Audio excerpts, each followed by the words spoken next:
and gentlemen, welcome to the Focus Podcast, with Josh Lucera, Eric Martinez, and your special guests, Quinton Aaron and Dirk Norris. I thought you were going to beatbox again for me. No, we decided the beatboxing was in really poor taste. Wow, okay. Well, first of all, I want to say thank you, everybody. Thank you to everybody who's going to be watching the show today. We got two very special guests with us today. We're super happy about this. I want to say thank you to one of our sponsors, Ray Dulce Clothing. As you see, Quinton's wearing it right now, Ray Dulce Clothing. Mac 10 Fight Gear, RSP Nutrition, Money is King, and Rockwell Watches. I want to say thank you for supporting our show. So let's get right into it. Dirk, thank you for joining us. Thanks so much for having me. Talk to us about the Film Foundation, what it represents, and what you do for the foundation. So I'm the executive director of the New Mexico Film Foundation. We're a 501c3 nonprofit, and I founded it 2 years ago. I've been working for the state film office for a year and a half, and kind of realized that the support system for above-the-line folks in New Mexico had kind of disappeared.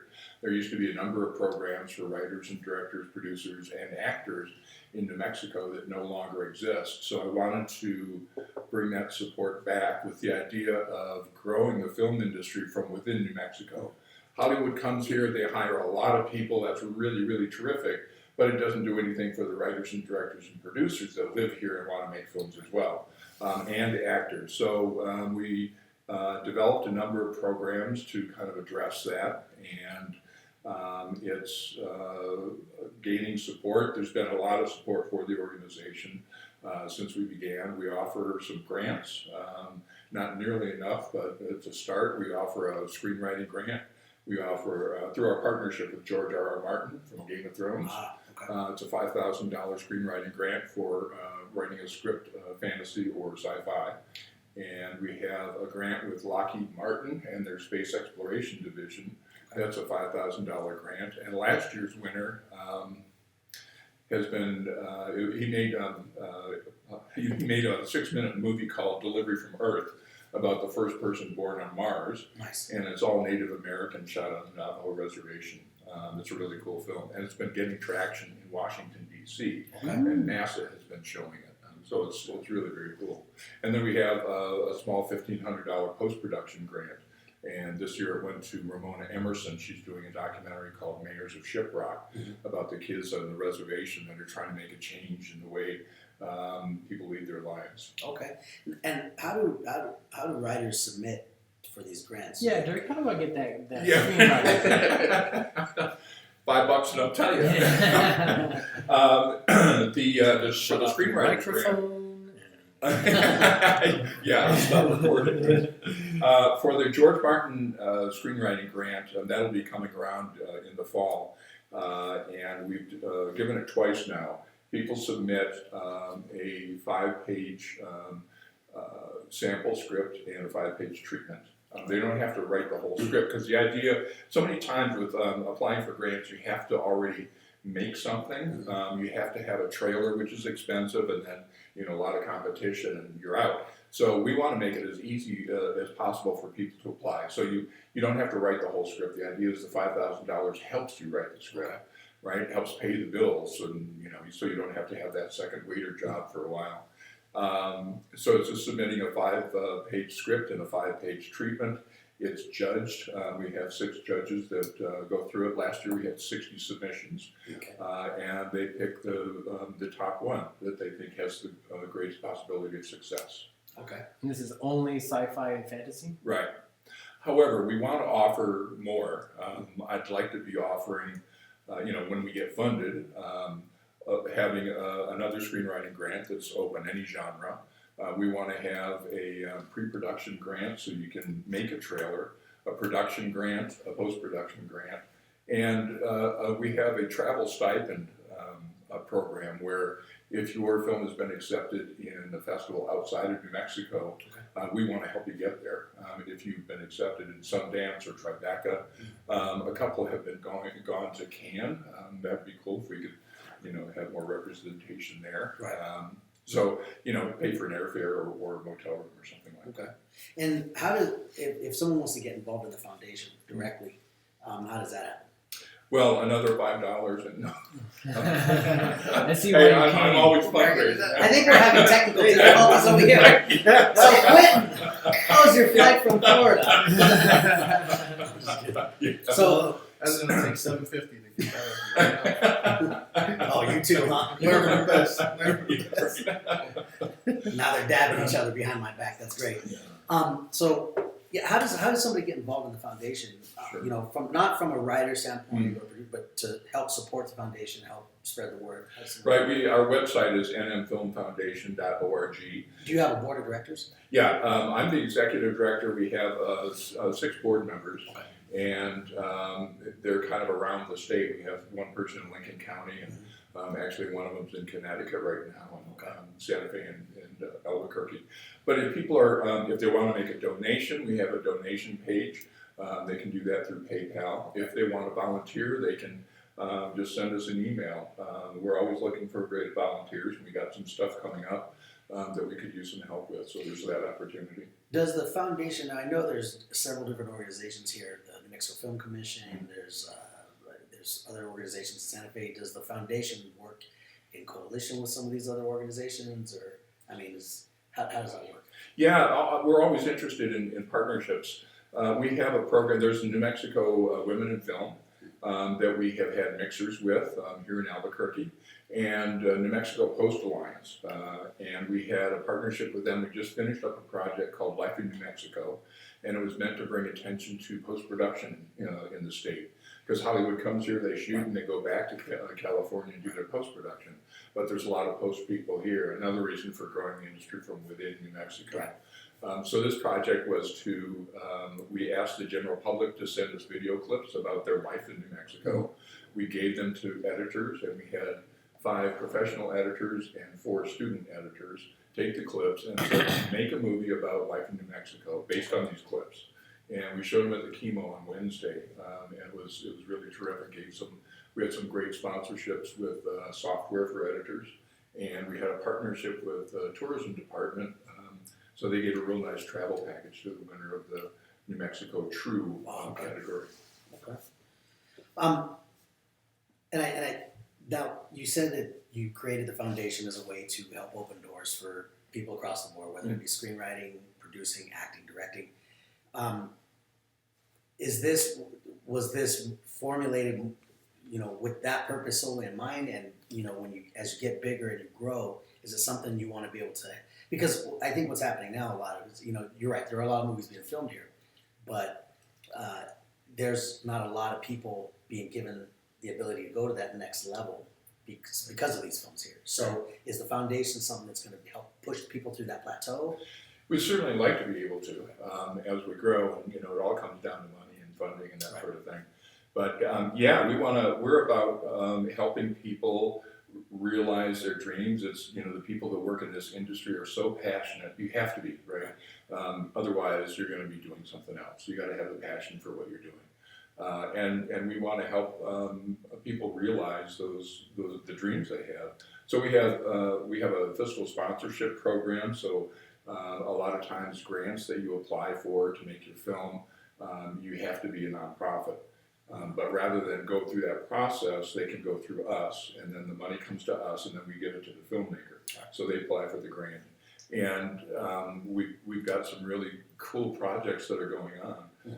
It's nice for me to be able to tell somebody that they have won a grant, and I'm writing them a check for $5,000 or whatever. I want to make that bigger, right? Right. So, Absolutely. Yeah. Absolutely. So if as a small time local producer, what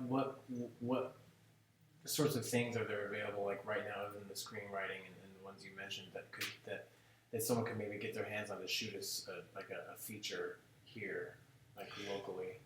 I'm always trying to ask, what is it you need? We don't want to say, we're here to help, and this is what we got, but this is all we have. Yeah, that's how the Actor Showcase came about. I'm talking to actors and saying, what would be a benefit to you? And they said an opportunity to show our stuff. So what do you, as a producer, what do you need? What are you looking for? Because that's one area that we haven't really tackled yet. We've done the screenwriting, we've done the acting, the directing, producing, we haven't really addressed so much. So what do you need? Money. Yes, okay, well, Right.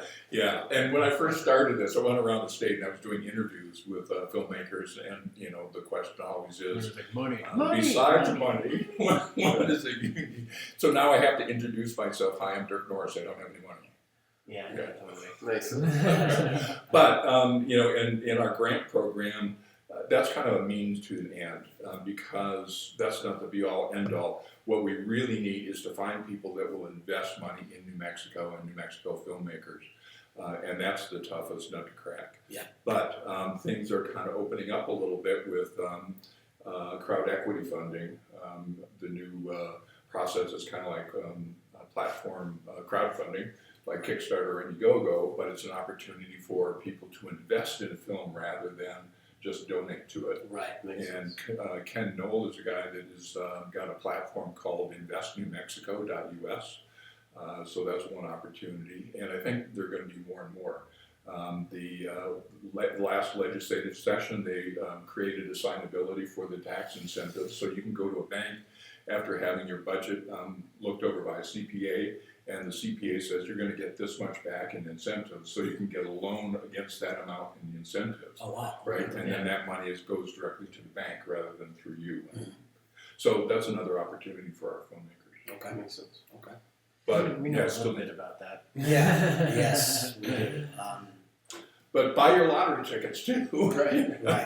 Right. Now, as far as actors, so for actors, do you have showcases, and are those showcases in Santa Fe, or are they all around the state, or are they in Albuquerque? This is the second year we've done the actor showcase.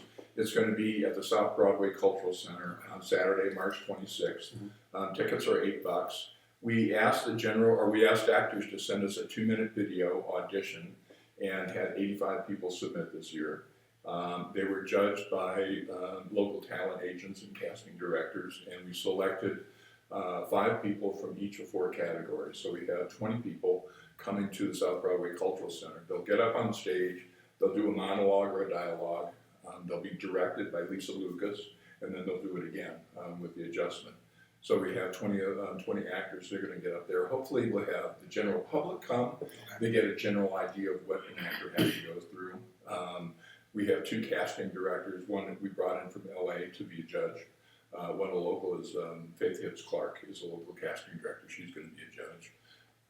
So next year, I think we're going to do regional, so we get more of the state involved. Okay.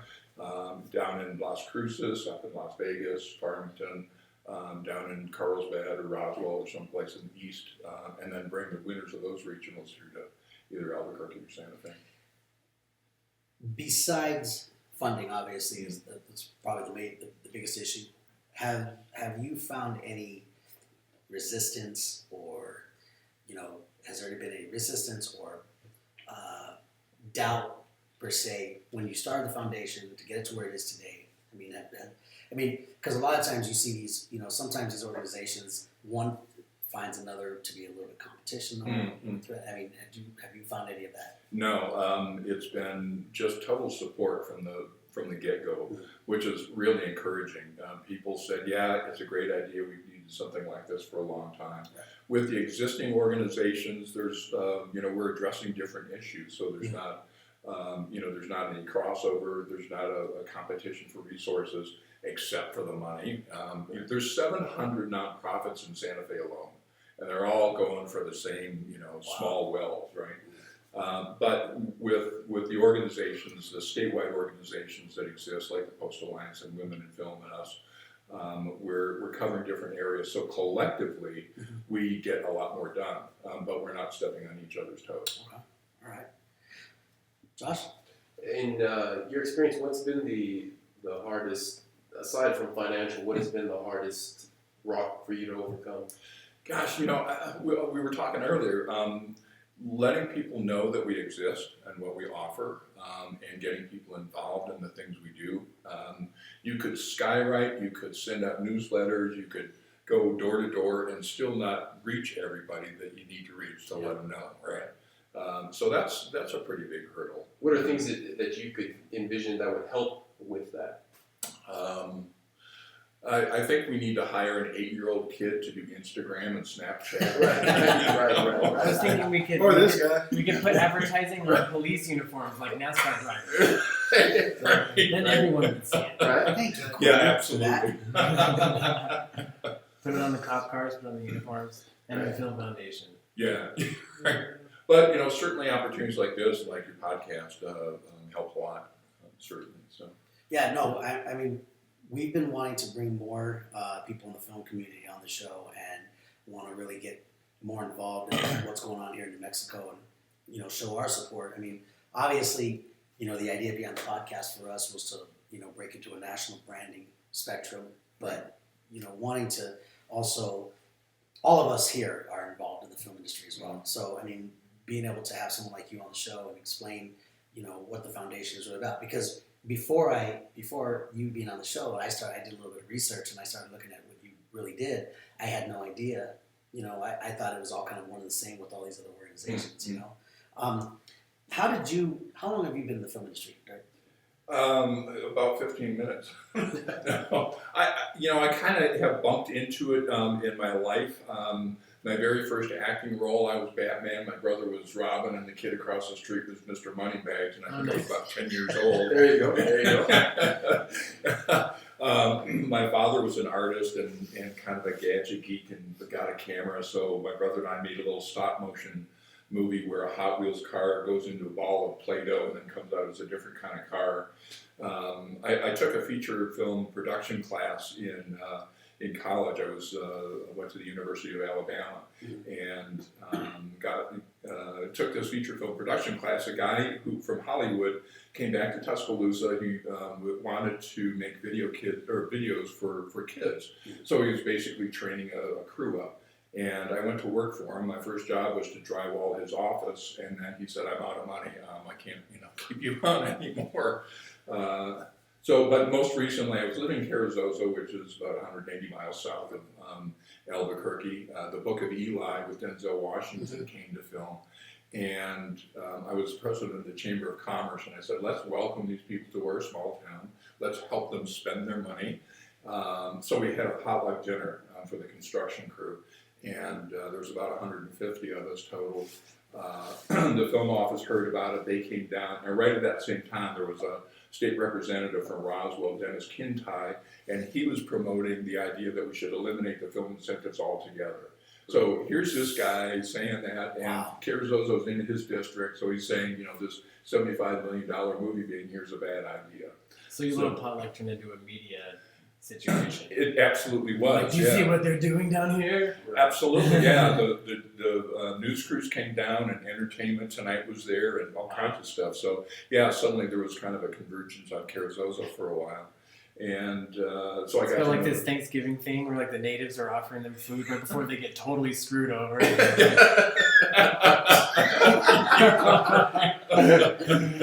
great. Just imagery.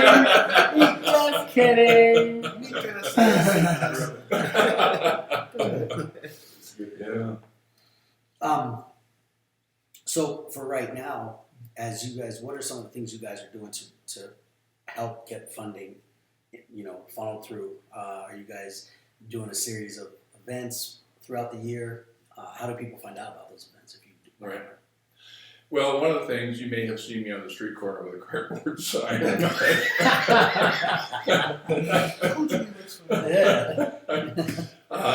We have, one of the things we do is hold mixers, and it's a great opportunity for filmmakers to get to know one another and know us and that sort of thing. So we're having one in Santa Fe May 13th at the Inn of Santa Fe, and that's free to attend. We're going to have one here in Albuquerque on June 2nd. At the Whole Foods on Academy at the Town Plaza. They're building a new tap room, so it's the Whole Foods Sandia Saloon in Whole Foods. Wow. Yeah, really cool. So we're going to have a mixture there. And you said that was the Whole Foods on Academy in Wyoming. Right. This this sounds like a Santa Fe thing. This is Right. happening in Albuquerque. Right. A little bit of Santa Fe coming up to the bouquet. I'll get down. Those turn out pretty well. We the last one we did at Rio Bravo Brewery, we had a couple hundred people show up. free beer was probably an incentive for those people to show up. That was the opening of that brewery, right. That was just before the opening. Right. Actually, yeah. It's a great brewery. Real Robber Brewery, guys, check it out. Denise, she's a great woman. She runs that place like a great brewery.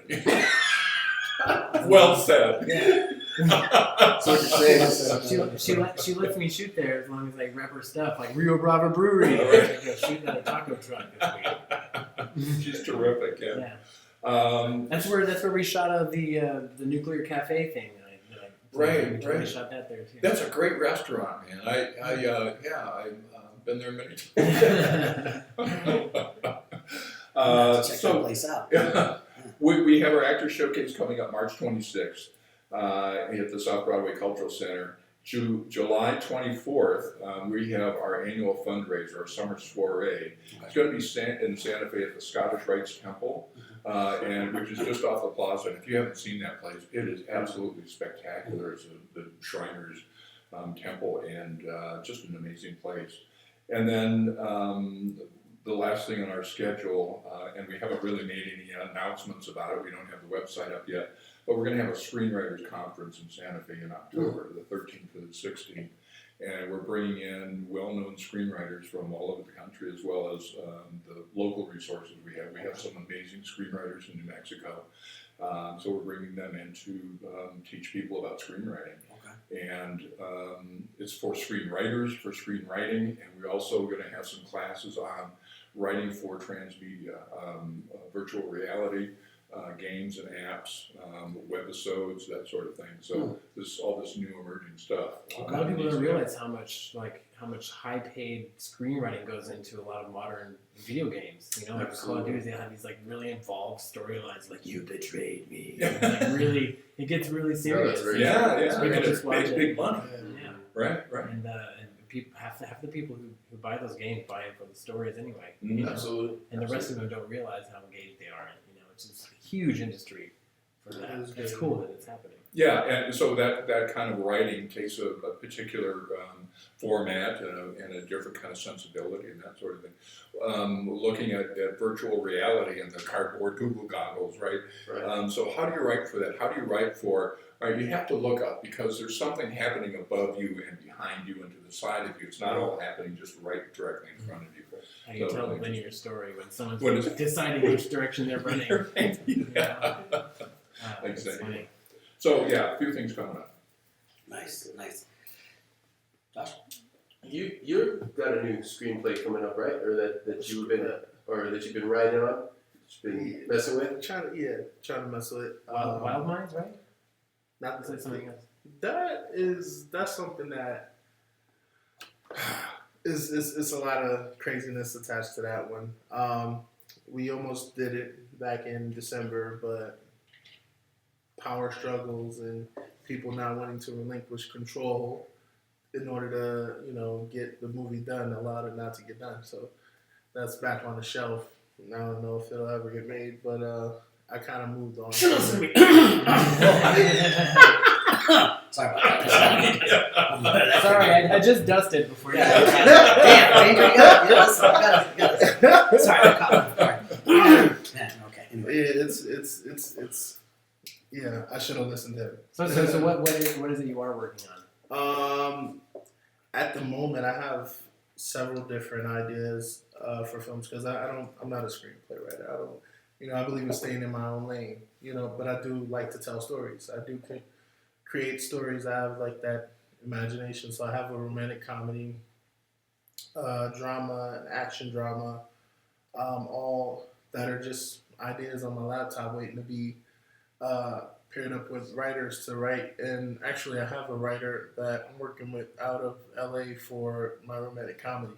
It's called Some Kind of Love, and it's basically I don't know how to give the short synopsis. I never really thought of a short pitch of it, but it's about my 10-year-old daughter doing what she can to kind of turn me into the man her mom fell in love with in hopes to get her to come back home. And she kind of she gives me this makeover, this daddy-daughter makeover day where she takes me out shopping, and it's like almost like Pretty Woman.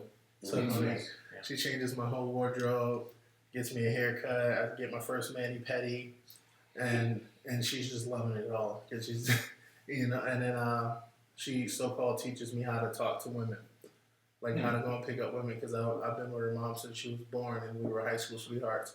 So she fixed me up to go out and try and get some numbers just to see if I got game. And I wound up running into someone from my past before her mother who I was actually, I thought we were meant to be together, but she was a military brat, so she moved away. Then I got with my daughter's mother. Mm-hmm. But we kind of rekindled that whole flame and everything. And then I secretly started dating her again without telling my daughter because I know my daughter wants me and the mother to get back together. The mother was cheating on me, and that's a whole nother story. And when it comes time where I feel like it's time for me to introduce her to my daughter, I find out through the introduction that she's my daughter's teacher. Okay. And so the daughter and the mother knew her, because she's the teacher. I never been to my daughter's school because I work all the time, but her mother always took her. So there's kind of that whole thing where we got to see how it's going to pan out. Right. And I have it all up here in my head. I just don't want to give it all right now. Working that pitch though, I'm like, one man. Yeah, exactly. What is the thing? Well, and Q has I know we've talked a lot, but he has a lot of great ideas. He has several different movies. Do you have any sci-fi or fantasies? Let's get that grant. I do actually. I wanted it to be a comic book first, but I don't even know how to do it. It's called The Age of Goliath, and it's about a team of. This is set in the future where there's a team of ex-government assassins who team up with these scientists who created this time machine, and they send these assassins back through time to kind of right some political wrongs that happened that turned the United States into the third world country it becomes in the future. And so no Donald Trump for president. You ain't hear from me. It's like an Agents of S.H.I.E.L.D. quantum leap. I love that show. It's funny because I love Quantum Leap. I used to watch Quantum League too, right. And there's another one, Sliders. I used to watch, but they jumped dimensions. Not so much time. It was time in. Yeah, Sliders was ridiculous. Yeah, not like Quantum Leap. Yeah, Quantum Leap was real. But no, I don't know if you've seen the new DC's Legends of Tomorrow. When I saw that come on, I'm like, seriously? Because it's like almost just like my idea, and I had that idea for like 3 years now, but just don't know how to write it. But but it's come to our screenwriters conference. We'll hook you up. And there you go. There we go. That happens all the time. I'm terrified about the whistleblowers. Like I want to make it before someone else takes it, because like that happened like with my sketchy TV group. We had one of the founding members, comedian Black Mike Ogden. He like the whole reason he's like, I got this idea. I've had it for years. I want to shoot this sketch, and I figured we'll get grouped together. We'll create more sketches, and it'll be a thing. But I have this sketch, man. And it was all about like a ghost hunting team, we mount cameras on them, except there's like a new cameraman and he's a black guy, and it's like, guess what happens? And but then literally the next week, SNL, after years of him sitting on that script, SNL came up with the exact same premise. It's like one of the cameramen freaking out about ghosts and running away.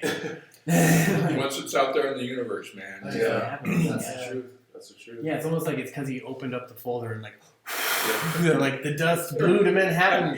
Pandora's box. There you go. Butterfly effect, man. Yeah, so I'm terrified about that happening. I want to get the whistleblowers done as soon as I can. Mm-hmm. So I would see if the Film Foundation can hook me up with some cash, but I guess they can't. So we're going to have to do that sci-fi fantasy thing. We'll get that done. There you go. Well, there's always crowdfunding, and we can, help with that. I tried what I thought was a spectacular crowdfunding thing for the whistleblowers. It just didn't work. Can't explain it. It takes a lot of work. This was like the best way to be successful in the film industry nowadays is to be famous on social media. Oh man. Oh, that's the truth. Oh, that's crazy. Like, some people will post something and in seconds they have 938 likes. Who In Damn, 5 Daniel. seconds, 938 Right, likes. It's yeah. like you imagine. I mean, they just posted it 5 seconds ago. Really.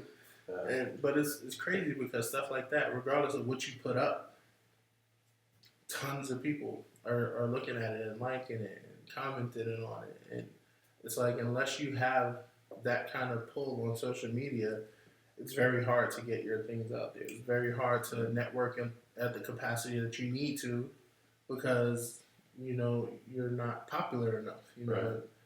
It's crazy. Like, so many people have so many great things that should be worldwide or mainstream or should be out there to that effect, but if they're not being pushed by the people that are the Justin Biebers or the Taylor Swifts, then Right. it's like, good luck with getting it seen. Well, I think too, with social media, I think that goes across the board with artists, musicians. Listen, Justin Bieber is a perfect example of that. I mean, he was 9 years old. His mom put his first video on YouTube and got 1 million hits. And That's where it all started. And yeah, Scooter Viral Braun, YouTube video. Scooter It's Braun, crazy. who's actually a friend of mine, discovered him. Mm-hmm.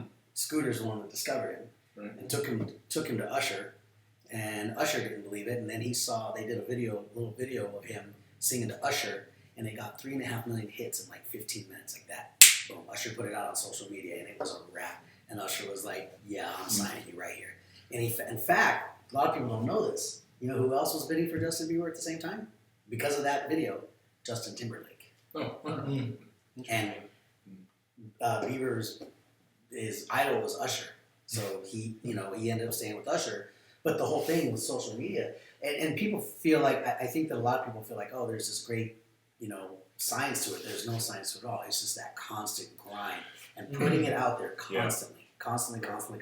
But if you do that, there's a chance of success. There was just an article on Variety about Netflix and Amazon and some of those others going after the popular YouTube filmmakers, right? Because the audience is already built in, and so they say, all right, we're going to get some mileage out of this and signing these guys up because they have millions of followers. Right.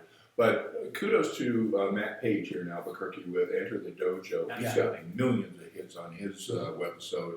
And there's actually the president of New Mexico Women in Film, Christine McHugh, directed a music video that's on YouTube. It's had over 11 million views, and it's called Older Ladies, and it's hilarious. You can look it up. But, Wow. yeah, so it's you have to have the talent. You have to have something first, before people are going to start following you or liking what you do. But once you have that, you can really build on it. Without a doubt. Exactly.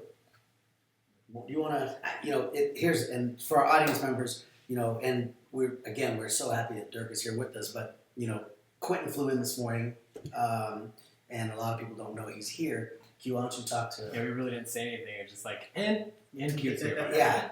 Well, for those of you who don't know, Mr. Quinton Aaron here is known for, of course, his major role in The Blind Side. Oh. He's actually here because he's helping with a scientific study at a University of Florida. We're trying to decide if people notice if he shows up in podcasts unannounced or not. He's just been dropping in all over the country in podcasts. He chimes in, he puts in his 2 cents, and they're like, I swear that guy looked like the guy from The Blind Side. yeah. I think that was him. Or what has happened in the past, you get mistaken for Ruben Studdard from American Idol. Yes. Or Rick Ross. I'm still trying to figure that one out. Yeah, Oh, I that's awful. don't see that at It's all. not cool. It's like, you Rick Ross? Oh, well, he's bald-headed. I have hair. That's, what that reminds you of? Did you see the movie Jerry Maguire? Yeah, sure. When that little boy asked Cuba Gooding Jr. in the airport, he said, "Are you Hootie?" He's all, "No, I'm not Hootie." He looked just like him. He was wearing a trucker hat and flannel, and he was he played for the Arizona Cardinals, and he was standing in the airport getting ready to go with Tom Cruise to that big sports convention in New York, and the kid was like, "Hey, you Hootie?" So tell us why you're here today. Actually, it's your fault. This guy bullied me into coming into town. No, actually, I flew into town to work with Eric. Out in Santa Fe tomorrow, we're working on a film called Justice. Mm-hmm. Set in Oh, crap, sorry. oops, that's my ringtone, by the way. It's set in the late 1870s or 1800s, and I play a blacksmith on it. Not gonna tell much of the story because I don't know how much I can talk about right now. I don't, didn't sign any contract yet, but yeah, it's pretty cool. So this is my second film in the 1800s, where my last one I was a cowboy playing poker. Things in and out so well for me in that one. But it was pretty cool. I got to work with Michael Pare and Chris Christopherson. This one should be pretty dope. I can't wait to get on set and see what happens. And I've been out here. I mean, back and forth. This is like one of my other homes. I love it in New Mexico, especially Albuquerque. It's just when I come here, I feel like I can relax. For the past 3 weeks, I've been on the road. David, who is the executive director of my foundation, and I were on the road from Florida all up to Chicago, Marengo, Illinois, Woodstock, which is where they shot Bill Murray's film Groundhog Day, one of my favorite Bill Murray films. You're speaking at schools and doing, we call them town hall meetings, where we get like the whole town literally to come out, and teachers and principals and everyone from every school in that district or whatever, and the parents and the kids to come out, and we talk about the issues of bullying and how we can make more of an effect towards putting an end to it in the schools. And so we've been doing stuff like that for the past 3 weeks on the road. My foundation is 4 years old now, but we just decided to do this into the school year tour, and we're doing more in September when the school year starts back up, and looking for some big things to happen. That's what I do when I'm not working. It's wonderful. I'm glad you guys are fighting bullying. I was bullied considerably as a child, if you could believe it. Get the makeup guy. You're not wearing makeup in front of him. Get him. Man, that was me running from school. I literally had one time, it was like a cartoon where like varsity football, I was late for my community bus getting home, and varsity football all got out from practice, and I was like out in the grass like pulling dandelions, like, and they were like, just that guy with the mascara. And I was like, what was the line from Onions Games? The guy with the pretty eyes. I was like, no! And they all like piled on me in a big pile, and I rolled and missed, and I kind of like wiggled out, and I was like standing there, and they're all like, get him! And there's a big pile of varsity football players. They didn't realize that I had gotten out of the pile, and I was like, the luckiest day ever. There you go. So Josh, have you ever been bullied? I don't see Josh being bullied. Well, ironically enough, I was never quote unquote bullied as far as physically, but for those of you who don't know, I've been a juvenile diabetic since age 4, and I've gone through several things regarding that. I had when I was really young, 4 or 5 years old, 6 years old, certain children weren't allowed to play with me because their parents were ignorant to the fact they thought they'd catch diabetes and they were going to play with me. So.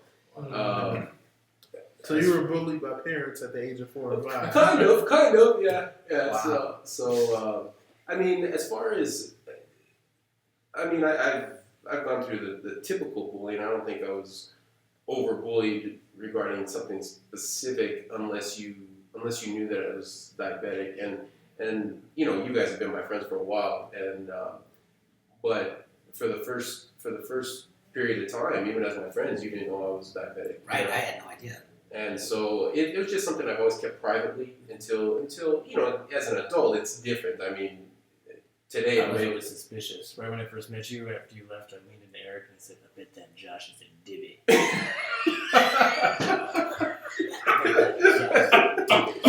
like that. I could actually see them saying something. I'm going to use that.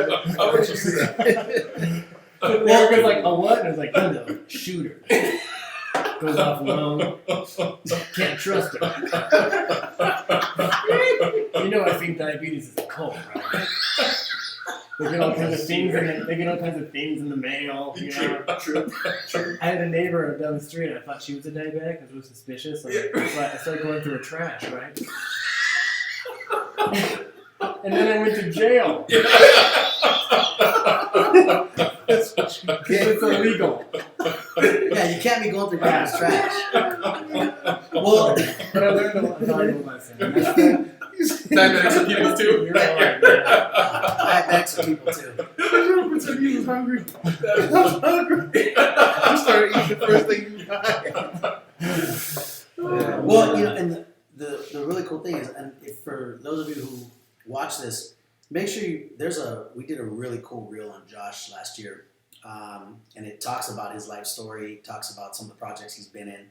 Look it up on YouTube, Joshua Lucera. It's his sizzle reel. You'll be really inspired by it, because he was also told he couldn't get into the military. He got into the military. He was told he couldn't be a police officer. He became a police officer. He was told he couldn't be trained to kill him out of his bare hand. He was trained to kill him out of his bare Well, hand. let's be clear. When I mean, yes, I did get served, but I had to do go try as to a keep contract. Dibbies Right, out of the military. Right. I'm sorry. But they do try to keep Dibbies out of the military. They do. That's a very standard You process. still a cop? No, I am still certified, but Yeah. I was about to say. Yeah. You told me you had me sitting here with the fuzz and everything. I couldn't have any friends if I was still a cop. So Oh, man. I was about to have to take a trip to the car real quick. No, I'll vouch for him. He's cool. Don't worry about it. Well, and, you know, and the thing is too is, you know, that just goes without saying that, you know, sometimes bullying is prevalent across the board, you know, and the topic of it, it's kind of taboo. You know, a lot of people don't want to talk about it because it's, you know, they feel like, oh, just get over it. It's something that happens. Which, you know, it's funny that we're talking about that because that's why I asked you when you started the foundation, you know, if you ever felt resistance. And it's really cool. I'm super happy and proud that you haven't had that. Like, you had a ton of support. And I think it's important. I think there's a lot of, you know, there are a ton of talented people here. And, you know, it's funny. I just recently found out, and I didn't even know this. I just recently found out that actors here are, and I don't know if this is true, but, you know, somebody who's pretty well known in the business here told me that, you know, the local actors here, you know, the most lines you can hope to get in any feature film or any series here is 5 lines, you know, because they cast from LA, they cast from everywhere else. And it was, when I was hearing that, I was like, wow, that's pretty discouraging. Like, that's crazy to me. And don't get me wrong, like, I think it's fantastic that, you know, there's so much work being brought here, but I really do feel like there's got to be something more for actors. Is that an official rule? Even like, I think it's been that way for a long time. Even in New York, unless you're getting casted on a show that, you know, if you live in New York and you're getting casted as a guest on a show in New York is kind of the exception because it's like the second Hollywood is the East Coast Hollywood. Mm-hmm. But let's say you live in Atlanta and you get hired on something, tons of stuff shoots out of Atlanta, but you won't get casted for a main role in a project out of Atlanta. You would have to be in LA or New York, right, to, you know, to get hired and to even be looked at for a lead role. Because by the time they come to that town, they're casting whoever else they need. They're already in the midst of pre-production. right. So like their stars are already set because their stars were who they used to get the money in order to be there. So once they get there, they're already ready to go and just trying to put all the other pieces together. Well, and, you know, I think if we can help more New Mexico filmmakers get their films done, then we have a lot more probability of placing our own people in these films. Absolutely, absolutely. We have a lot more, you know, which is, here's the thing, which is, and with Money is King, that was kind of like my whole idea was, you know, I was super, and we're still going to get the film done, but I really wanted to give a lot of local talent an opportunity. Right. I want to give a lot of actors, you know, specifically crew, you know, and don't get me wrong, we're hiring all local, but the thing is that even the other day I was on the set of Night Shift and I see all these people on Night Shift wearing Better Call Saul shirts and Breaking Bad shirts, and they're like going back and forth from set. These crew members from here are spending 12 hours on one set, sleeping 2 hours, and getting on another set for 12. And they're just, I mean, these guys are working constantly. The actors, on the other hand, though, it's very, very minimal. Yeah. Very, and it's just, it blows my mind. They're getting some roles, you know, That's they're getting everywhere. small roles, Yeah. Night Shift, Manhattan, Longmire, you know, that kind of thing. And it's exciting, but, you know, I think it's just like trying to address bullying and the kid that's being bullied. How do you behave in the face of adversity? Right. And how do you confront that? What tools do you have available to be able to say, okay, I'm gonna, you know, what support do you have that says, despite what's going on in my world, I'm gonna succeed and I'm gonna keep going for it. Yeah. And that's where the passion comes in, I think. And, you know, same thing with little kids of how do they, you know, the encouragement, what encouragement do they get to say, you know, don't quit, keep going to school and, you know, address those issues. It's a really tough thing, but I think in the end, if you're able to address that and kind of persevere, it's a lot of character building, and it's nice to see people succeed that way. Yes, absolutely. Yeah, it's a for the kids, much like in your career, you have to sacrifice. You have to be willing to sacrifice. You have to be willing to stand up and fight for what you believe, and you also have to be willing to not get sidetracked. I tell kids in school, much like your career, now's the time for you to be selfish. Unless you're a teammate on a school team or on a basketball team or football team or something, you're not a team player. Right now in school, you're getting your education, not the person's next to you. You know, you're not. You take that test, you're not getting A's for the entire class. You get it for yourself. You get an education so that you can be what you want to be. So I tell kids when you get picked on or when you get bullied, you have to tell. Tell the adults that's around you what's happening, what's going on. Don't worry about words like tattletale or snitch. Call me that all day if you want to. As long as you keep messing with me, I'm going to tell on you. I'm going to get you in trouble because you're not my focus. I'm not here for you. You know, so I'm not going to let someone sidetrack me by making me focus my energy on whether or not they're going to bother me today. I'm just going to tell them, you know, let the adults deal with them. Do kids that get bullied, do they support one another? Do they find each other and support each other? They kind of stay to themselves. Yeah. They kind of stay to themselves. They don't talk. I didn't hang out with other kids. Like there's this kid, Matt Burns, who every time he saw me in the hallway, he'd grab my head and pound it into the side of the locker, and I'd bam, and he'd be like, "Faggot!" and they'd be like, "Yeah!" So like he'd only do this when there was almost no one in the hallway, right? And I knew that there were other kids in school that did that too. But one of them was like the weird kid with the pizza face who played Magic cards, and I want to hang out with him. You know, like it's like this other isolated individuals that never had a chance of cross. It's almost that's what ridiculous. bullies do. Bullies won't single out someone that has a crowd of people around them. Yeah. They'll single out the ones that stand by themselves, that are by themselves, because they figure they can get everybody to turn on that person. Right. Matt Burns, I'm happy to say, works at the grocery store in my hometown. There you go. So fuck you, Matt. Oh, great. Wow. Alright, so parents, you're probably not going to want to let your kids watch this one. This is not the PG-13 cast show. It's not the friendly podcast. No, this is not the friendly podcast. We are talking about bullying, but this is adult ears. Just said it straight out. Exactly. He works in my hometown. Fuck you. Wow. Okay, Dirk, let's go back to the love and feelings. Keep it real, never goes wrong. Don't put it on social media when you get ready to go back home. Yeah. Because Matt's going to go out. He's coming in today? Okay. I hope he is listening. Let's give him a welcome at the Because there's a bunch of knuckles popping in the back right now. I hope you're listening right now to 2 sets of knuckles popping. They're coming into the grocery store. You heard what he said about you, man? Oh, Danger called you out. Shots fired. He'd be like, who's Danger? Oh, man. You know, the thing is, too, is like with everything that's going on here in New Mexico right now, and we're going to kind of shift the focus back to the film side of things if we can. Do you find that with the foundation, what groups of people do you get that come to you the most? Is it out of these 4, writers, producers, actors, directors?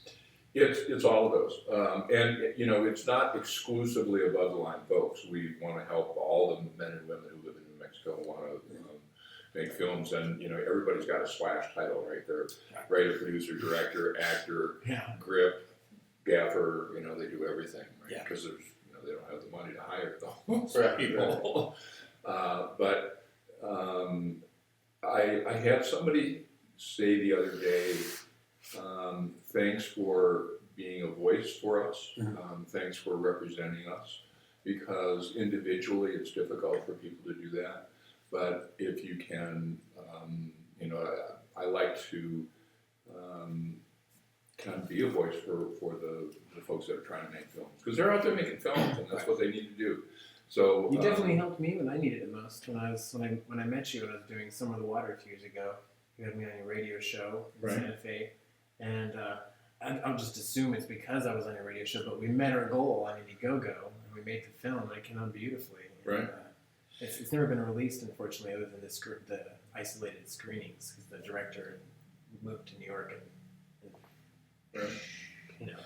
And and that was working for the state and for the state film that was office. a different thing. Yeah, and I caught hell for trying to bring all these people on that were running Indiegogo campaigns. So now I created the foundation. I'll promote anybody that's trying to. So you were really sticking your neck out for us. That's awesome. Thank you. Yeah, I'm a hero. Yes, you are. Do you find that you face some type of negative criticism in what you do? Not that I've heard. Yeah, who are the enemies of the Film Foundation? I don't know what's going on behind my back, but no. It has really been supportive, and I think that just goes to say that we really are filling a need that's been there. Right. And I like to say that long range, ideally for the foundation, the purpose would to be not exist. Because foundations are created to fill a need, and if we are successful in filling that need, then there's no reason for us to exist anymore. Yeah, unfortunately, I don't think that's going to happen, and it's a little more job security for me. Have you attended? What is it? The Albuquerque Film Experience with Ivan Weinberg? Yeah, Albuquerque Film and Music. Now, I personally have never been to one. Yeah, but I've media. Yeah, but I've heard of them, and I heard they're pretty successful. Yeah. Have you been to? I've been to the first couple of years. Yeah, and I kind of sit back and wait to see how people do. I'm very encouraging, and kudos to anybody that actually makes an attempt to make a film or start a film festival, because there's a lot of people out there that are just talking about doing it and nothing ever happens. Right? True. Have you thought about doing a conference with the foundation? A 2-day conference with panels and workshops. Have you ever thought about doing something? Oh yeah, we do. We bring out an acting coach, Laura Gardner, and she's coming in May again. 4th or 5th time we brought her out to do acting classes, and she's terrific. She works with the Howard Fine School of Acting. But what I'm talking about is like a full-blown conference. Right now, the New Mexico State Film Office has a conference, and we have attended that, and they do wonderful things. So I wouldn't want to be in competition with that. We have attended, and last year it was at Isleta, and we had a table. We were one of the sponsors, actually. Had a table that some of the local filmmakers could come and show video clips of what they were working on, and they got a lot of interest. A lot of people stopping by and talking to those folks. So we were able to do something in that capacity. We do various workshops on. We've done some directing workshops. The first conference we have is this one coming up in October for the screenwriters. But part of our mission is to provide educational opportunities to New Mexico filmmakers. So there will be more of that. Okay. Workshops, conferences, all of that. I mean, would that really be a competition thing though with the New Mexico Film Office if you did something like that? Well, I don't know. It depends on how it was organized, and they have this. Last year it was I think it was May, and I had organized it a couple of years when I was working with the film office. If we were to do something, it would have to be drastically different than what they provided. And they do a number at that conference. They have a number of workshops for filmmakers, and they bring in a lot of Hollywood folks and the people that are working in the industry here in New Mexico, and some of the shows that are being shot and that sort of thing. Yeah, that's really terrific. We would just have to do something that was so totally different that people would feel comfortable or see a need to be going to both of them, right? Because how many conferences on film can you attend in a year? Yeah. Right. So, but I mean, we certainly wouldn't say no to doing that. It's just finding, a way to address Well, people. if you ever decide to go that route, let me Yeah. know. So I'd Okay. love to be a part of that. Okay, terrific. Yeah. Absolutely, that would be a huge benefit, just the next stepping stone. Yeah, there's always something to do. We've been talking about putting together kind of a seminar between musicians and filmmakers, and getting those two, and how do musicians get their work into films, and what are filmmakers looking at as far as music and composing, that sort of thing. Because I think you could do something. I mean, I feel like if there was something that was done directly towards a certain area of film, like let's say you did a conference or a 2-day conference with panels and everything for actors specifically, actors, Mhm. and the foundation, presents by the New Mexico Film Foundation, Right. and it's a 2-day workshop and panel where you bring actors who've been in the business, who have had successful careers. They speak on panels. They do workshops with these. I think if you did something like that, Mhm. I mean, I think you would get a ton of support and a ton of attendees. Mhm. Because there's a lot of people there. And then you did one 3 months down the road. You did another one specifically for crew, or and you can even break it down even simpler than that: lighting, Right. grip, DPs and camera assistants. You know what I'm saying? Right. Because there's so many people. A lot of times what happens, and I think this is, I remember when I was involved in the music business, I would go to these conferences and panels all over the country, Mhm. and there was nothing ever specific to what I really want to do. It was just Right. this plethora of information, Right. and I was like, well, wait a minute. I spent 3 days at this conference, and I heard a bunch of great ideas, but I want to know, like, how do I get into what I really want to do? You see what I'm saying? Oh yeah. So as an absolutely. actor here, because I even the other day on set of Night Shift, I see all these actors, and they're asking me questions like, how did you do this, or how do you do that, and how do I get to this, and how do I get to that? And it's like, and I'm thinking to myself, like, wow, can you imagine if we did a conference, just an actors conference, Right. with panels and the whatnot, have guys like Quinton come in and speak on a panel and talk about his journey. Because here's a big misconception. A lot of people see Quinton and they're like, oh my God, life must be great. You're probably getting all this and that. And not that it isn't. I mean, Right. Quinton's had a fantastic career. But Quinton's really, and he can tell you, there's competition across the board, even at that, whatever level you're at. Right. And you still have to work, I mean, there are a chosen few, whether it be even on the comedic side, we were talking about this a couple weeks ago. Unless you're a Kevin Hart who spent years grinding, you really still have to get out there and do your thing every single day. Even when you're a Kevin Hart, you still have to work, because making it to where you want to be in your career is only the first part. Staying there is where the Absolutely. more It's work comes in. Yeah. that's it's funny, and not to interrupt you, I'll let you continue. No. But it's like I remember Floyd Mayweather saying one time, me winning the world title was the easy part. Keeping the world title for 18 years, that's the hard part. Yeah. Like staying where I'm at. Exactly. Do you see a lot of competition among the actors in New Mexico? Oh. Who's going to answer that? I don't get around a whole lot of actors to the competition. I didn't see that there was, because from being on the other side of the table, I think I've been on the other side of the table for more auditions than I've been auditioning. And it's almost like I can see where they're coming from whenever we reached LA for actors. We would for a certain part, and sometimes it's just because the director's picky. Right. Whatever. But he can be picky. He's a director. Right, It's like absolutely. we parade, we call up Mitchell and Presley, we call up we call up everyone in town, and they're parading everyone they have in front of us that's not working right now. Mhm. And, You know, and they're still like, God, I didn't see him. I didn't see him. and then we're calling people in LA and flying. It's like, I mean, for me personally, I'm just speaking. it's for happened myself. over and over again. Yeah, I mean, I've kind of gotten to a point in my career where, and God blessing is that I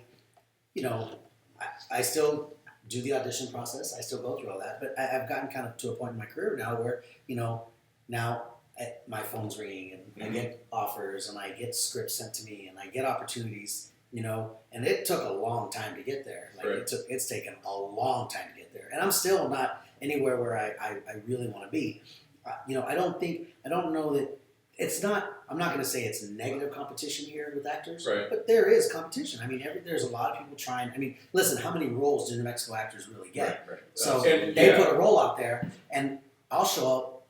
Josh will be there. Keith Jardine will be there. Sure. That's Tate the Fletcher. nature of business. Yeah, Right. you got all these different variations of people auditioning for one role Yeah. that has 4 lines Right. that may get cut down to 2 that only gives you 30 seconds in that on camera time anyway. But And there's the still only there's, thing that's qualifying you for the role is whether or not the director has the feeling. Yeah, Right? yeah. That's it. but there's still support for you getting a role, or you're supporting somebody else. Oh, to get the absolutely. role. Listen, I've said this time and time again. I have mad respect and love for anybody in this business that is trying to put themselves out there. I mean, and I mean that from the bottom of my heart. I know, I just feel like you have to be a special kind of stupid to want to be in this business. You really do. I mean, just like you said, that passion. You have to really want to be in this business. Or at least just like a ridiculous disregard for conventionality, at least. Right. At least. Yeah. One of the things I suggest to people sometimes is like, so I get asked all the time, how do I make it in the business? How do I get started? And the cliche thing is to say, well, start off with acting classes, because that's Right. You don't know anything about the person's ability yet, but that is the right thing to tell them. The first thing to do is to get into an acting class. More so because acting coaches, what a lot of people don't realize, have more pull than they are led to believe. Acting coaches have like close relationships with casting directors who can see you for certain projects. So that's why it's good to be in there, because they can suggest them and get you an audition. But does that go back? Does that go back to it's not what you know, it's who you know? Does that go back to that goes back to that, yeah. Sure. And one of the things I was going to also say was, with the industry, sometimes it doesn't matter how much you know. It doesn't matter if you're not the look they're looking for a specific role. You can go in there and kill your audition. They're like, oh my God, you were awesome. Thank you. Bye-bye. Let's get the one that had the blonde early with the blue eyes. Yes, he was perfect. Let's get him. Right. Yeah, This yeah. audition sucked. Sure. Yeah. I read But his look, they're gonna go crazy over him. We gotta get him in. Exactly. listen, one time I read for Breaking Bad, and guess who auditioned me? Bryan Cranston. Really? I walk in and he's sitting there, and I'm like, wow. And he took over. The casting director was there, the producer was there, and Bryan took over and read with me. We read back and forth for 15 minutes, and I'm like, oh, I'm killing it. I'm killing this. Bryan loved me, gave me a hug, was like, man, and Bryan and I have met several other times before, but this was the first time, and I was really like, wow, I'm trading lines with Bryan Cranston. I left feeling like I nailed it. Nothing. Yeah. Nothing. And it was so funny because before I went in, I was sitting out in the room, and it's that cattle call process. I think that's the part that I hate the most. Is and I think every actor goes through this. You feel like you've reached a certain level. You're like, why do I have to keep doing this? But I go in right before I go in. There was this kid that was auditioning for the same part. He didn't even have an agent. That sign-up sheet you see. O agency, A&M, Mitchell and Presley, blah, blah. Nothing. You were like, I like turtles. Yeah. Yeah. Yeah. He got the part. Yeah. Be represented by myself. I went in, I killed it. I was like, oh, there's no way. This is finally, the gods have spoken. Bryan Cranston loves me. I thought with Bryan, and Bryan was tapping the casting director, tapping the producer, like, look at this kid. Like, this. I mean, he was giving me mad props. Now, I don't know. Maybe he was doing that to everybody, but I felt pretty special. Yeah. I left, nothing. And I mean nothing. And what was worse, Uh-oh. That was the first thing that kid did. No. Don't get judo chopped, Q. Don't get. First, I think he was gonna say that was his first project. The kid was illiterate. And that kid went on to play Walter White's son. Well, listen to That this. kid was Aaron Paul. So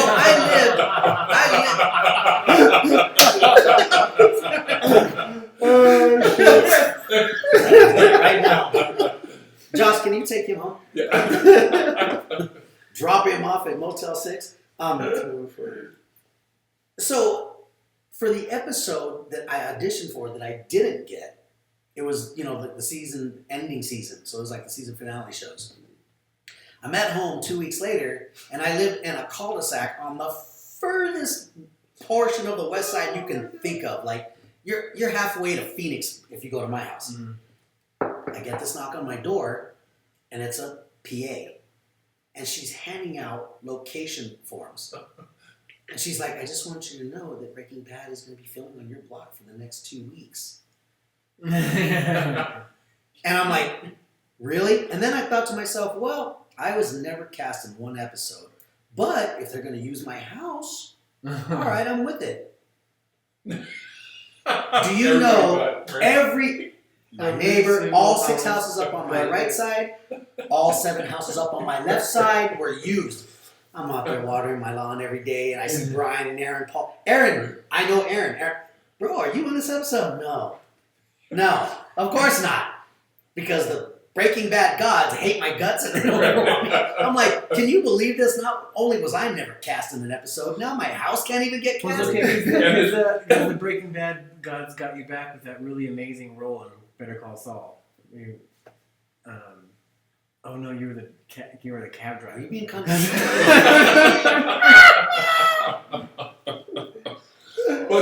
Hold on, because Did it just get cold in here? all they got to see was just a second of those pretty eyes in the rear view, and it was over. Well, let me tell you, and it was more than a second, okay? And that's all it took, because my character was introduced in season 1, and it was amazing. I thought you had beautiful eyes. I truly did. I'm sorry, I don't have television. So I couldn't. Oh my god. You can both kiss my ass. Haters. You want? Hey, there you go. There it is, right there. Haters doing their job. For actors that want to get into the business, in New Mexico, there are a lot of opportunities to at least get on set by being background. Mm-hmm. But what's happening, I think, and it's becoming a bit of a problem. Okay, they get background on 3 or 4 films and a couple of TV shows and that sort of thing. Suddenly they're Mr. or Mrs. Actor, and they think they can just walk on set and they know everything. Right. They don't need to learn anything more. Right. And that's just not the case. You've got, of course, professional actors are learning all the time, right? You're taking classes all the time because there's always something more to learn. Absolutely. But there's no class that can teach you not to act like a lot of, because I've done a lot of production work in all these bigger ones, and I just, there's nothing that compares to that specialness of New Mexican extras. Like there's just something going on, man. What the fuck is wrong with you? I'm saying, there's something going on, dude. I've had to do a lot of extras casting on the signal. It's like you come across some of the most fascinating people that you will ever meet. Like it's like, and there are a lot of cases of like really, really like terrible set etiquette and infringements going on. We're getting called out and in trouble like crazy. It's embarrassing. Yeah. Like I wish there was a way, almost like a driver's ed or an alcohol certification where they can just like an open class so morons can show up and learn not to like walk through the shot, Dude, It's funny though. It's I've been in the whole extra shuffle, and this was in New York. Did tons of appearances on shows like Law and Order, Criminal Intent, SVU, and it just came to the point where I was like, this is not what I want to do. I don't want to, I was sitting on set one day and these 2 guys, maybe like in their 30s or 40s, was sitting there planning out their schedule for the next month. oh, I'm gonna be on such and such show, and then I'm gonna go over here, and then I'm gonna go and cash all my checks and pay my bills, and I'm gonna plan for next month's, slew of extras. I'm like, do you want to be an extra or do you want to be an actor? Yeah. Right. For me, I never wanted to be a career extra. I wanted to be an actor. I knew that was the steps I needed to make to get set experience and to build a resume so that I can start sending it to people and let them see that I've actually been on sets. I actually know, Etiquette. Yeah, absolutely. exactly, Yeah, and stuff. But with all of that being said, one of the things that I like to suggest to people sometimes, if they're serious about their crafts, especially if they're in smaller towns, why not work to save up throughout the year? Because the one thing you have to be willing to realize is that in order to make it in this business, it's going to require sacrifice. So when you're working in the town that you're in, save up, you and your buddies that all want to be actors as well or whatever in the industry as well, move out to LA for pilot season. Get into, or right before pilot season, enroll into one of the popular acting classes with the coaches out there. Do those classes. Stay out there for the duration of pilot season so that your coaches can then, possibly help nudge you into an audition for something that you might be good for. Right. Because unless you get the experience of really seeing what it's like in that town, being out there during that time where everyone's getting called in for this or that and the other, you're not really going to know, the full extent of what, it's tough. Without a doubt. it is a jungle. Yeah. And it gives certain people the no, whether that's what they want or not. So You it makes go them out there- sick and they come home Yeah. shivering. They know maybe the Yeah, save up, open go a out there, drive-through get instead. a cheap 2-bedroom, 3 people, 4 people, whatever. Somebody sleep on the floor, air mattress, whatever. Stay out there for a few months. Get jobs if you will, if you need to. There's tons of jobs out there for struggling actors that, also trying to make it at the same time. That's what they do. That's what they do in that town. But the thing is too is that listen, and I think we all understand this. There's a difference between, there's lots of working actors, lots of working actors. Yeah, they're all waiters and waitresses. Right. Yeah, Yeah. absolutely. But the thing is, there's a huge difference between being a working actor and being a celebrity. Oh yeah. And you're still a working actor, but you're getting paid, and you're getting the offers, and you're getting the roles, and you're getting appearances, and you're getting booked for everything under the sun. There's a huge crossover in that. And, it's funny. I saw this interview with Mark Wahlberg here a couple weeks ago, and he was talking about where he was like, a lot of people don't realize that I was sleeping on the floor of my friend's apartment. When people thought I was making it big, when I was doing some of these movies, I was still a struggling actor, but nobody knew. Right. Because I put my name into the pot with everything. I threw everything at the industry. When the industry fought back with me, I fought just as hard to get, people told me I wasn't a credible enough actor, that I was a Calvin Klein model, that I was a white rapper, And look at him today. He was saying that when he started Entourage, because Entourage is loosely based on his life. Right. When he started Entourage, he was like, I'm Mark Wahlberg, and I couldn't get a network to pick it up. I had to pay for that. People were still probably like, "Aren't you that rapper?" Like, Yeah, he's like, well- you gotta be kidding me. But my point is look at him today. Mhm. Look at the things that he's done today. I mean, and where he's exceeded his career to. And he said it. He said it perfect. He said, just because you. And here's the thing: I'm a workaholic by nature. So I always feel like I gotta fight for my next job. I gotta do the next thing. yeah. Will Smith one time shocked Oprah to the point of silence when they were sitting on a talk show with Jada Pinkett. And she asked Jada, is there anything that scares Will at this point in his career? And she said, oh my God, this guy still wakes up in cold sweats freaking out about his next job. And Oprah was just like, wait. And this is, he was making $10 million a movie. Yeah. And she asked Will, why? And Will said, because I will never forget those times during The Fresh Prince of Bel-Air when nobody believed in me. His first movie was 6 Degrees of Separation. Does anybody remember what he played? Mm-hmm. What he played? A homosexual. That's right. Mm. And there's a scene with James Spader. Wasn't it? It was James Spader, right?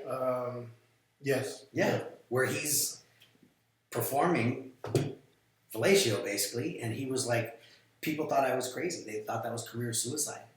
He was like, but I was willing, I had to break the mold of who I was as the Fresh Prince and just put myself out there. Yeah. And he said, when I got offered Muhammad Ali, he was like, nobody thought I could do it, and I was scared to death, and I lied my way through that film. And you just don't realize. And Oprah was like, that makes no sense to me. You're a $100 million a year actor, and you're still afraid of failure? And he was like, absolutely. I think, like you said, and even like you said, there are a lot of times these people get on set and there's no etiquette. They feel like they've been an extra in 3 films or 3 TV shows, and they're, they need this and this.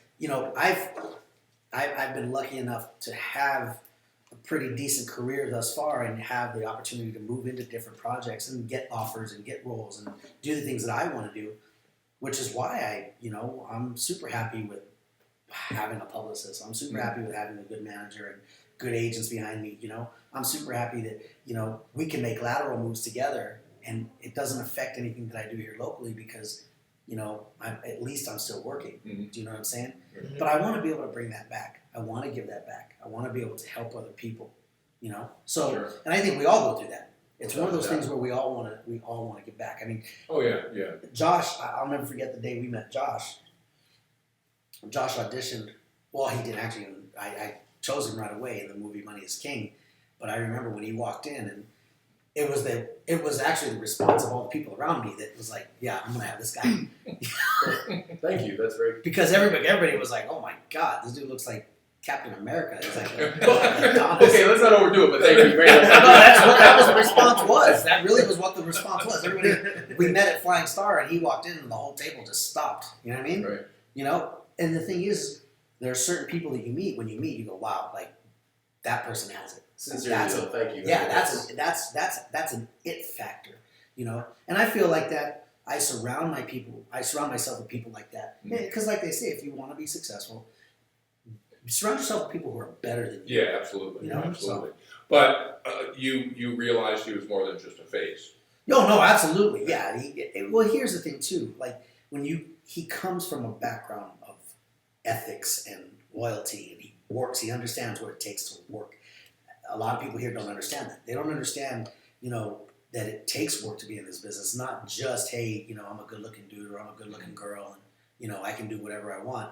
You have to work for this business. You really, really, really, really have to work in this business. And I think originally that was the difference between being a star and being an actor. Stars necessarily couldn't act, but they look good on the screen, right? But yeah, it takes a lot. I think there's a lot of insecurity in, there's a lot of actors that suffer from insecurity and fear of success and all that stuff. And that's one of the reasons they act, I think, is they can take on these different personas and explore those. I have so much admiration. But you know what it is too. It's also from I've dealt with a lot of shadiness to the thing. You start to see certain people only surround themselves around you from what they can get from you, and then also it's you gotta ask yourself, is this person hanging around me because they feel they're better than me and they'll shine more than me, by meeting people that come to me, and you start to feel that way when you interact with certain people.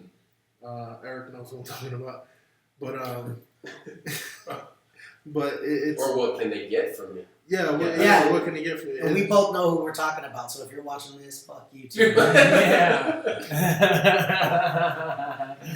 But it's crazy, man. It's sometimes I'm a helper. Sorry. I don't I usually don't swear, but danger. I'm trying to think of Yeah,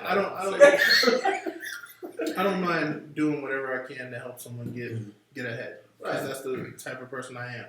It's not a competition to me. Right. If it's meant for me, I feel like I'll have it. If it's not meant for me, congratulations to the person that it is. Right. But you deal with people that are like, if you get something that clearly was meant for you, and there's no way on earth this person could play it. They're so pissed off for the fact that they didn't get it. Right. And it's like, Hence the reason why Danger Wild Minds is not being made. Okay. See. yeah. No, I totally get it. So it's kind of like every time you go over to Eric's house, also happens to be when he needs something from the top of the refrigerator. Hell on the head. No, Somebody's going to get a beating. there's about to be some domestic disturbance in here. Yeah, there's about to be some black on black crime. Danger's gonna get jumped in his own studio. We'll be right back after these messages. Yeah, quick commercial break. Come back, Danger's all bloody and No. In conclusion, how are we on time, Danger? We have 10 minutes. 10 minutes. I kind of want to hear what movies you guys have seen this year that you've really good impressed question. with. Oh, Okay. outside of that, and then one more question. I'd like to know, and really from both of you, or from anybody here, what do you think about Leonardo winning finally? Let's answer his question first. What movies have you seen this year? Well, I've hardly seen any movies this year. It's really Dirk. sad. Dirk. But you know what's cool about that movie? You are the founder of the New Mexico Film. You're an executive director of the New Mexico Film Foundation. You don't watch movies. Well, I don't watch the Academy Awards, and because there are very few New Mexicans in there. However, I think it's very cool that the kid that played Leonardo's son is a New Mexico resident. Yeah, kudos. Yeah, hooray for Forrest Goodluck. Yeah. And I met him when I was with the film office. He made a short film. We had the New Mexico Filmmakers Showcase. It was an opportunity for New Mexico filmmakers to have their films shown around the state. And he made this wonderful little 3-minute short film. So the other New Mexican is, and I can't remember her name, but she plays the sister in the Hunger Games. Okay. She's from Oh. and then of course there's Neil Patrick Harris and Demi Moore from Roswell, and but I really like for all those actors. I really like the writing. I thought that was really terrific. But I really liked Jillian Spitzmiller as a filmmaker in Santa Fe. I really liked her film called Still Dreaming. And Gay Dillingham did a film called Dying to Know, the Ron Doscom with the O'Leary film or story. Josh Oppenheimer is from Santa Fe. He lives in Denmark now, but he made this documentary about Malaysian revolutionaries that were in these kill groups and these gangs, and kind of a cathartic thing they were going through. Just an amazing film. Worked with Herzog on it. Guy from Santa Fe. So there's, speaking of the conference, one of the things we were looking at is having awards for New Mexico filmmakers, right? Yes. So we have an Academy Awards for New Mexico Academy Awards for whatever that. I don't know. Yeah, like they had the Deaf Academy Awards. What would we call ours? Like. I don't know. I don't like the whole Tamalewood, Tamalewood stuff. I was about to say green chili wood. People say, "Oh, we can be more like Hollywood." And no, let's be like New Mexico. What's wrong with you? Is Hey, that some racist shit right there? You say No. that shit? No. Remember where you're at. That's like the international food of New Mexico, green chili. Oh yeah. There's nobody in the state that does not like green chili. It's true. Yeah. You like green chili. You want some green chili? Wait, before you were so rudely interrupted. No. You know what's crazy though? I kind of feel like in order to get an Academy Award, you have to pay your dues. You have to be in the game for a number of years, and then 2, you have to do something that's polar opposite than what you've been doing over the years. Because if you notice, Leonardo has some of the most talkative roles and like super over the top, exaggerated roles throughout the year that he kills, just tears it up. yet he gets an Oscar for the least talkative role Yeah, he's ever for done. the one who's like, everybody's like, hey. He's like grinning through his teeth for dialogue. Like, I want to see something so good, but I can't fucking know. Do you think he was given that award due to his great acting in the past, and then it's just time for him to have one? It kind of did feel like that too. It was like, it's that about time award, Right. Because people said that about Sylvester Stallone with Creed. Mm. It was the about time award, and Not in so much on my that. opinion, he killed it. He Right. did his thing in there. Yeah. I'm a big Sly fan. He did his thing in there. Do you remember the one scene in Creed? Because I like Creed, but there's the one scene that it was super weird, and that's when young Creed is out for his jog, for the montage And bit, everybody's running with and him. everyone's with the The four-wheelers four-wheelers. like popping wheelies, and he's like, yeah, and he gets to Rocky's house, and he's outside, and he's like, yeah, Rocky, yeah, it's you, yeah, woo, and everybody's like doing wheelies around him, like, yeah, party, and I'm like, okay, and then Rocky leans out the window, he's like, like he's like so I think he's Rocky. so funny. It's funny. He's a funny guy. Rocky was reminiscent because he saw himself. It's such a weird scene. He saw himself. He didn't see all those bikers around himself when he ran that year, but Okay, he yeah. ran the same street that Rocky was ran. looking back. Years back, he had the same color jumpsuit on Rocky ran in. So it was like he looked out the window. He's like, hey, "This is me, Yeah. 20 years ago, but I'm black now." I love the cinematography and the fight scenes. You really felt, man, you felt the punches and the Yeah. fight scenes were amazing. The fight scenes was dope. Long The fight takes, scenes all was dope. swinging around. And I think Michael B has a background in boxing, if I'm mistaken or not. But he looks like he can. He didn't look like an actor portraying a boxer. There was a video He that looked went like he was viral. actually a boxer. I guess it was during the rehearsal of it, and they had the green screens around it for that one long shot. Uh-huh. And there's some video that went viral of him. He was like they were rolling on the rehearsal, and he got knocked out cold. By one of the punches, just poof, and just boom. Guess what? Sly actually Sweet. posted that. Yeah. Sly took that with his phone on the set. It was showing you that some of the hits were real hits. Yeah. Because he did it more than once. Right. He was supposed to. You want to hear get something hit right there. funny? Because the same exact thing happened to Sly in Rocky. Yeah. He got hurt. He got his nose broken for real. Apollo Creed broke his nose for real. Mm. And Don't mess around with that. yeah, I mean, but yeah, you're right. He did a great job cinematography. So, what do you think about the whole white bread thing with the Academy Awards? I don't know. You know what? I feel like if you're not good enough, you're not good enough. You gotta face it. I mean, people they wanted to make this whole big deal. There's no black actors. Less. What was the word they said of the awards? Well, they were saying the trend was white Oscars or something. No. They were like let's something the awards. Boycott. Boycott. Oh, I couldn't think of the Yeah. word. It was like let's boycott the awards because Boycott there's no the black Oscars. actors. First of all, I'm a true believer of giving credit where credit is due. If you weren't good enough, you weren't good enough. Right. This wasn't your year. And They also, act it's like- actually proof of a bigger problem, with a systemic problem of just not having good roles and movies out there Yeah. for them. Because Very true. Wait, seriously, you don't think Michael B. Jordan deserved even a nomination? No, I'm not saying that, but it's like I it's don't think so. when you look at everyone else that got nominated, should they create an extra number just to add the one black guy that did Right. a great job? Well, I mean, If this person's role was better than his, if you weigh all the factors and this person got more votes than he did, he lost out by votes. It's not by race. Right. I don't feel, not to say that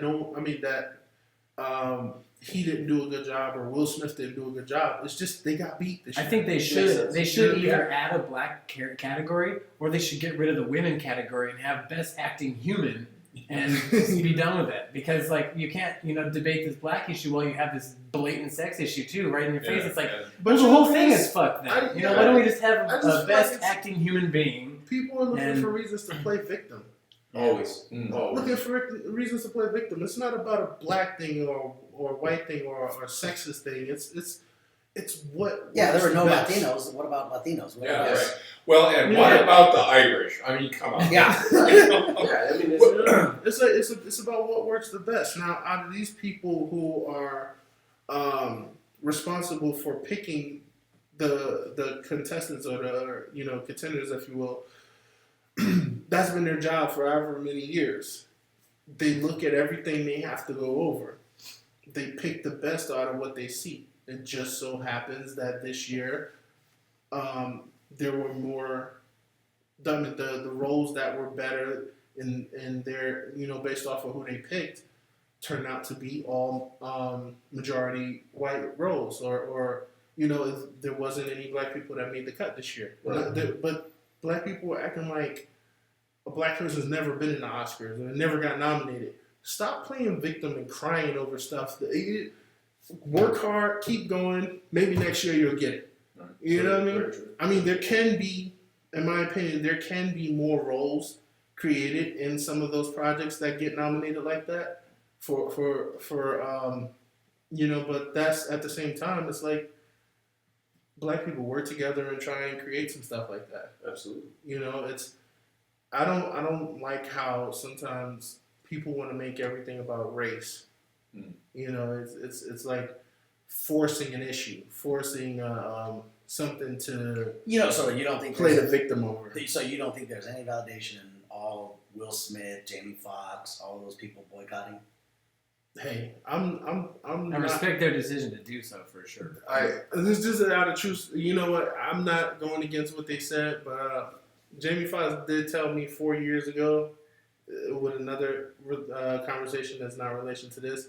I ain't famous enough, so I'm gonna take that and say I'm not famous enough to boycott the Oscars. I'm trying to have a career. I ain't trying to get these people are powerful enough to say some stuff like They have weight that to throw around and still have a career. Right. With their So wait, millions Jamie of Foxx dollars. told you you're not famous enough? Yes, but we're not gonna get into what that was about. This was post Blindside, but it was a shot, but Shots fired. I took it on the chin. It's whatever. It's Jamie. That's Well, Jamie it's safe to Foxx. say that if Spike Lee watches this podcast, he's not going to hire you. Well, for anything either. I don't know why Jerry Fox would say something like that. Blame it on the. Yeah, I mean, here's my thing. I have no beef with anybody. No beef with whites. No beef with blacks. No beef with Latino. No beef with natives. No, I love everybody. Right. You know what I mean? I don't discriminate against anyone. So if you want to work with me, cool. If you don't want to work with me, I'm cool with that too. I don't hate you any less. I don't, dislike you for your opinions to not work with me or anything. So, I mean, with that being said, people are going to feel how they feel. They're going to say what they say. They're going to like what they like. They're going to do what they do. But at the end of the day, don't try and make issues where there are none. Your role wasn't better than this one. So that's why you didn't make it this year. It doesn't have to mean that it wasn't, that it was because We're you going were to black. complain in front of you about It's something. a great note to end the show on. Yeah, absolutely. Well, I'd like to say thank you, Q, for being a part of our show, man. We super appreciate it. Thank you for being with us. Dirk, thank you very much for being here. And thank you for sharing today's day with Quinton. My absolute Thank pleasure. you. It's great Thank you, meeting you. definitely. Thanks. Yeah, Thank you so much for being on our show. Appreciate it. Pleasure. Right on. I would like to say, in closing, please follow us on Twitter, Facebook, and Instagram at The Focus Podcast. Please share. If you enjoyed this episode, share it with everybody you know. Dirk, do you have a website that people can go to? Yeah, it's nmfilmfoundation.org. nmfilmfoundation.org. Also, Q has started a new Instagram for his foundation. Yes, Tell it's at QAF815, which is Quinton Aaron Foundation, August 15, my birthday, and the day I started the foundation. But also, I'm going to say, before we close, May 6th, I know everybody's going to go see Captain America Civil War. Mhm. That's cool. But also, You're talking about the not me, right? We're gonna see Batman and Superman. Oh, Coming out the same day. it comes out the same day. Same day. Oh, man. Well, you're in tough competition. That comes out Friday. It does? No, It comes out I thought Friday. it came out the same Batman day. vs Superman comes out Friday. This Friday coming. Oh, okay. But so Captain America: Civil War comes out May 6th. But that's also the Mother's Day weekend. So I want to hopefully get everyone to take their mothers to go see a movie called Mothers and Daughters. It's big cool cast and I'm in it. So that's why I'm telling everybody to go see it. Theaters everywhere. All All right. out the Can country. I just take danger because I don't have a mother? You can do that Yeah. too. Okay. Do that too. I'll get a lot of awes in the theater. Oh, Yeah. really sweet. All right, cool. Well, thanks for coming, guys. Thank you. Anything very else much. you want to, Eric? No, that's it. Thank you for joining us today. Be looking forward to this episode on YouTube by tomorrow, Danger? Tuesday? Mm-hmm. Okay. Absolutely. All right. SoundCloud, Twitch TV, and